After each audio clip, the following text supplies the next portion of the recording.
Hello, my name is Susan Norwell, and I am going to do some explaining for those of you that have purchased or are curious about our ABC flip charts. So I'm first going to explain the ABC flip charts, and there are two of them. There is a lowercase ABC flip chart. And the flip chart has the letters arranged with vowels in the first position to the next consonant. Second page would be a vowel to the next set of consonants, and so on. 5 consonants, 5 pages, A, E, I, O, U. And the flip chart is used in a very specific way. It's based on the idea that a student would be given the opportunity to be able to spell using the ABCs for writing purposes. Now, the importance of this is that for a student to be fully literate, they need to be able to write. And a student that can write their ideas is also fully communicative. So there's really nothing more specific than being able to write exactly what you're thinking, exactly what you want to say. For a nonverbal person, writing is not just, and learning to spell using the ABCs is not just about writing, it's also about communication. Now, what I want to caution you about is that this is not about spelling. So we're not going to quiz kids on spelling words. Rather, there is a developmental process in using a flip book that moves from kids being able to use it to scribble, just like a little kiddo picks up a pencil and starts scribbling. This is going to be their pencil for scribbling, and they get to play with the letters.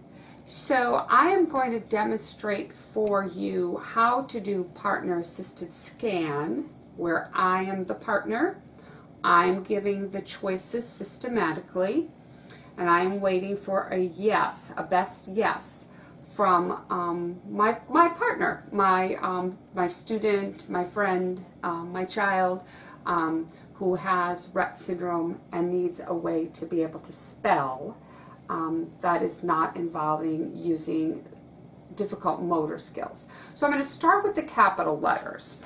And again, there'll be a course specifically on writing. This is just a short blurb to help you understand how to use the ABC flip chart. How to set up a writing program is going to be a much larger job than what I'm trying to accomplish right now. But I would begin using the capital letters in a very playful way, much the same way that we teach capital letters first to neurotypical kids. We don't usually start with the small letters, we start with the big letters.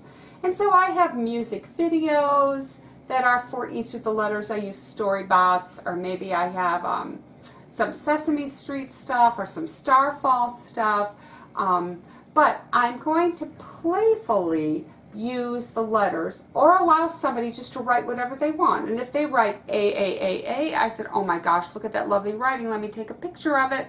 A, I date it, I put it in their portfolio. But how we would do this is we would say, okay, do you want A, B, C, or D? And then we would ask them, yes or no. Now, the yes and the no are there because there are some students, some individuals, that find it difficult to move their head to me for yes or do nothing for no. You know, I always say, all they need is the best yes. So if they look to me for yes, that's their yes. If they do nothing, that's their no. But some students, I have kids who can't make that movement. And if you just steady their head, they shift their eyes one way for yes and the other way for no. So we have to figure out how they're going to use this. I set this down oftentimes in front of my kids' talkers even. So they've got this way to indicate yes, they've got the yes on their talker to indicate yes, and they've got looking at me to indicate yes.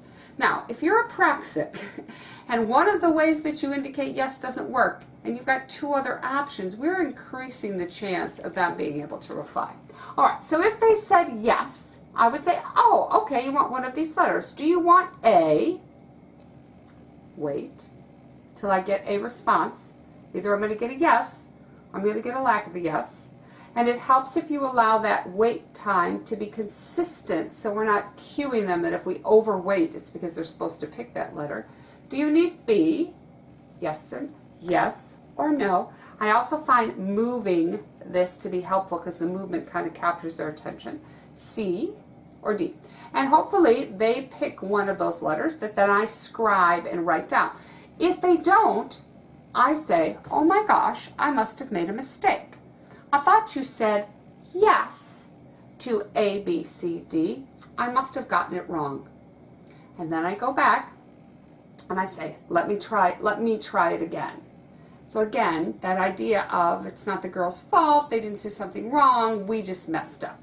Because if you're already apraxic and anxious, the last thing you need is some grown-up saying you've made a mistake. So I would use the capital letters very playfully. They can pick whatever letter, you can write it down. If you're reading ABC books, which is a great thing to do to help kids learn their ABCs, like Alice went to Argentina and she brought an avocado, you could even have them pick a letter and you go to that page in the book. You're only limited by your own creativity as how you use this, but now you understand the process for using it. If they say no on the first page, you flip the page and you say, oh, would you like an E, F, G, or H? Wait, yes or no. They say yes. You slowly go through each of these, asking for a letter. Whenever the child says yes, you have to go back to the very beginning.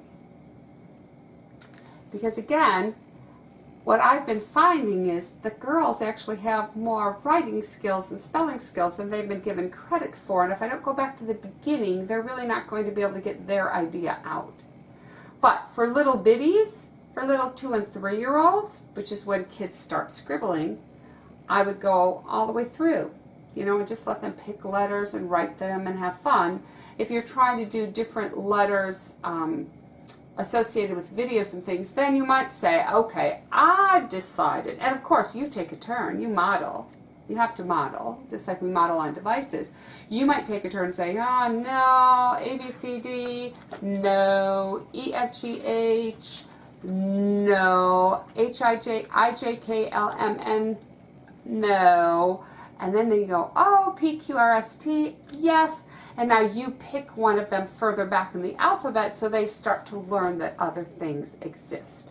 Now, the lowercase letters. When kids are beginning in school, so pre-K, kindergarten, they're beginning to learn their letters and beginning to learn their sounds, I would now shift between the two. Most of what we read is lowercase letters, because you only capitalize proper nouns in the beginning of a sentence. So mostly in reading, we see the lowercase letters. So we need to be able to have them flip between the two. And when they start writing, oh my gosh, I wouldn't worry about them capitalizing at the beginning of a sentence. Just get the writing out and be excited about the writing. We over-edit kids and over-correct kids. And here we have kids that are having to use a pencil that is really a lot of work. But I will, so correction should be the last thing on our mind. But I will tell you that if we model this, so mom, dad, you're going to the grocery store, you're making out a grocery list, you sit next to your kiddo, and for one of the items on that grocery list, you use their pencil to spell it. Now they're beginning to see the way they're going to write being used across all environments. Same thing in the classroom. Teacher, you're setting up the schedule for a day. You use this ABC Flipbook for one of the things you write so that you model it and you embed it in your day. Now, we, smarter brains than I, trust me on this, smarter brains than I said, you know what, we're going to put instructions right in the ABC Flipbook so all of the things that I've just said are actually in your flipbook for you to take a look at. So look at that front page because it has a lot of instructions for you. All right, so enjoy using your ABC Flipbook, and I think you'll be pleasantly surprised at some of the things that the kiddos do.